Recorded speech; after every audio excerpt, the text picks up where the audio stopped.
165 for 9.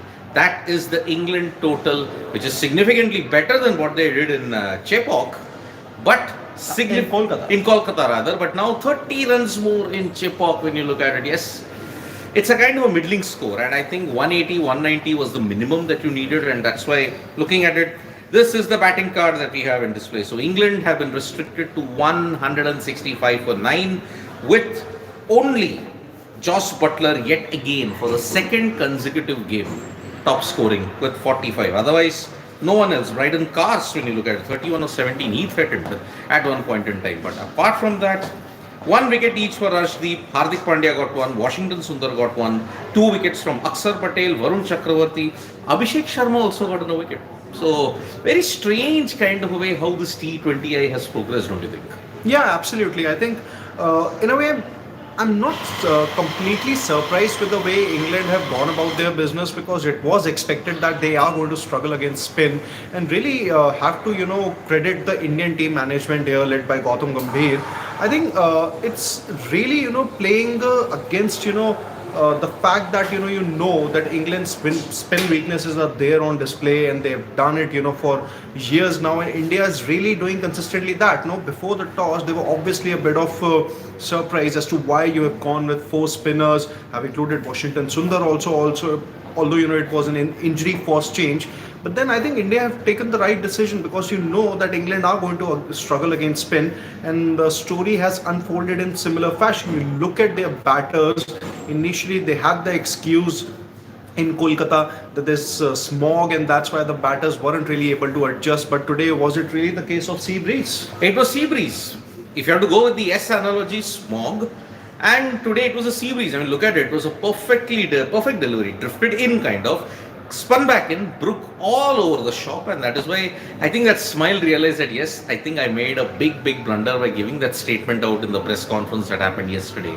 Smog was the excuse. Today it could be sea breeze for the England batter, because see, he's going to play for Delhi Capitals, right? In IPL 2024. Yeah. Not ideally the cleanest city in the world when you look at it. Chennai is far lesser because it's close to the coast. You've got little less pollution. I'm not saying it's totally clean, little less pollution. But at this point in time, see, England's spin woes go much deeper. Even the number one team, when they were at one point in time, they did have their spin issues. They just had certain players who could adapt to it. Now, apart from a Josh Butler, there seems to be no one who can do it. I mean, in the craze for aggression, the ultimate negative flaw of basketball, I saw in Liam Livingston. He added a couple of boundaries, yet he went for the aggression, got out. And that is why Harry Brook also clueless against quality spin, and that is why England only have themselves to blame for whatever mess they get into. It is their own fault because they can't play spin. Their totals are anyway, I think 20. I think here they are 20 runs less. They don't have even more, I would say. Yeah, if there is going to be due. They don't have the firepower back up in their spinners also. I mean, you have Adil Rashid, but who else? There's only a Liam Livingston at this point in time. So that is why I don't think this is a kind of a Chennai wicket in January which is going to collapse, which will result in the pitch breaking up. Yeah. Because it is a bit humid, there is a bit of a sea breeze, it's not that hot, so I think the pitch won't break up. So that is why I think the era of breaking up pitches in the T20 format is gone. So yeah. I can't make much about the England batting, because it was yet again only Phil Salt when you look at it at the tail. Only those 2 wickets fell to pace. Arshdeep again lured into the trap. 6 wickets for spinners. What a bad shot. Yeah, absolutely. I think in case of England, they really need to realize that they will have to make those kind of technical adjustments. I think this is one of the things that I predicted after the first T20I was that this might not really be a high scoring series. You would not really see those flat pitches wherein you can play the baseball kind of approach, although I'm not really a big fan of it because it hasn't really yielded any results for the England cricket team across formats. But then you would have to play according to the situation. Now, if you are adjusting to the spinners here and making first of all sure that you are not giving away any wickets to the likes of Varun Chakravarti, Ravi Bishnoi, Akshar Patel and Washington Sundar, half the battle is won. Even if you score just round about 30-35 odd runs in their 4 overs, it's still a battle that you're winning against the Indian spinners. So I think the first thing that the England batters would have to do, coming from the Rajkot T20I, is that they would have to win half the battle versus Indian spinners, which means you don't really have to give away your wickets to them. So that's one thing that England would really have to make some kind of technical adjustments very quickly, so that they can probably stand a chance to not just make their way back into the series. Obviously the second T20 has still not finished. India favorites, but then assuming India win this, England are really going to find it difficult to claw their way back into the series. So the first and the foremost goal is to negotiate the spinners, and then you can probably think of tonking them. That's basically going to be a distant goal. I really don't know why many of our family members are not so confident about India doing well in this, because they are saying 169 is a great score. The pitch might not help us in the second innings, but then again, look, Chennai, you'll have due. At this point in time, you will have due, and batting will become easier. So that's why, although Dhanush does raise one point, why Sky and Sarat Chandra, I'm not taking that comment. It's a bad analogy. Yeah, absolutely. I think you can be a little more polite in this. A little more, more creative, but this is a bad analogy. Sarat Chandra, I can't take that. So, why Sky is not taking a risk of batting first with due in second innings? What will happen to India if the opposite team wins the toss in 2026 World Cup semi-final or final? Well, what exactly happened in the 2023 World Cup final? That is not going to happen. Well, and see, look at the Indian thing at this point in time. You won most of the matches while batting first, isn't it? It's been an antithesis when you look at it. In the ODIs, you batted first, you failed. When you batted second, in most cases, you used to win. It was a mixed record there. Here, you look at from Afghanistan onwards, you won chasing against Afghanistan, all of them. In the T20 World Cup, you kind of you went out to bat and you won. You won against Ireland chasing. Pakistan, you defended. You defended against England. You defended against Australia. You defended against South Africa.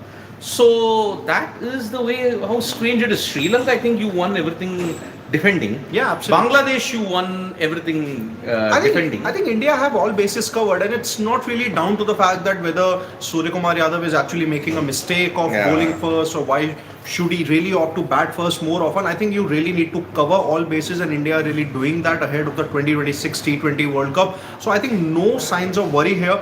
Obviously, you would want to rethink your combination. Even if you win here, you would want to rethink about the fact that whether you would want to go with 4 spinners in the T20 World Cup. I don't really think so. I think it's going to be horses for courses. You would have to look at the opposition also, because if the opposition is weak against spin, you can probably think of fielding 4 spinners. But then if that's not really the case, I think India would still have all their options ready, because come the T20 World Cup, if Bumrah is fit, he is going to share the new ball with Arshdeep Singh, and you will obviously have many spinners in Akshar Patel, Washington Sundar, Varun Chakravarti is doing well, and don't forget that Kuldeep Yadav is yet to make his T20I comeback. So, we'll have a longer debate in the post-match, but remember one thing, in 2026, February, March, this is the time when you're going to play the T20I in India. Okay? Conditions might be similar, because February, March is the onset of spring, and then it's not that hot, it's not that cold in certain parts of India. Unless in 2026 you get some other effect, and February is a prolonged winter.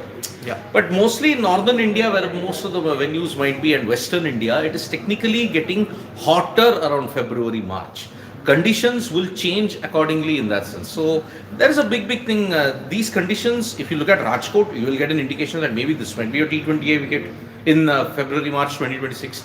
So that is why I would just say that, okay, prepare for a rainy day, but then don't play as if you will get the rainy day. Exactly. Just prepare for it, but then if you get on the wrong side of it, you have to up your skills. That's why sport is cruel. 2023 was cruel in that way, because you had all bases covered, but on the one good day that the opposition had, you capitulated neatly. So Dhanush, there is no clear-cut explanation to it. I think just we'll take one. Sarthak Arya is like saying Harry Brook browser history's Google search for things to blame for failure against him. Seriously, today he'll have nothing to blame. Everything is fine. There's no smog. I think there's some cool breeze in Chennai also. So I think nothing to blame. One last question. Saying we have batted first and scored 250 plus scores. So this is just tactics. So chill guys. Absolutely. See, pitch conditions different then. Now pitch conditions are different. That's the only way I look at it. So final prediction?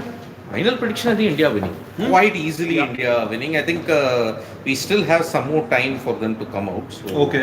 we'll just take a couple more comments at this Okay, stage. sure, So sure. Butler should look to play till the end. Yeah, that's Absolutely, but I don't think that's the kind of template that the England cricket team usually have in Yeah. T20Is. Usually it's about just come, score those 30-40 odd quickly, and then maybe even if you get out, you still have a lot of batting. Yeah. But these are different conditions, and if England can really hold the advantage over the Indian spinners just by negotiating them and not giving away their wicket easily, I think it's still going to be an exciting thing to probably watch out for in the remaining 3 T20Is. exactly. So that is why.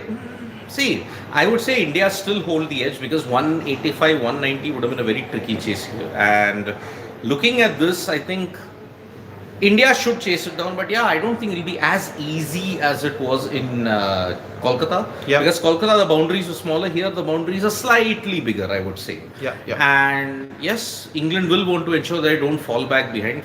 See, 165, I would say, with 2 overs to spare, 1 over to spare, they could chase it. I'm saying that that's the way it's going about. So yes, India are the favourites, but if England fight back, it's only good for the series. We don't want a one-sided series at this point. So Yeah. yep, we are about to start now the Indian chase. Let's see how much Sanju and Abhishek Sharma go about it. So thank you so much, folks, for joining us for this live. We'll be back for a detailed discussion on the post-match.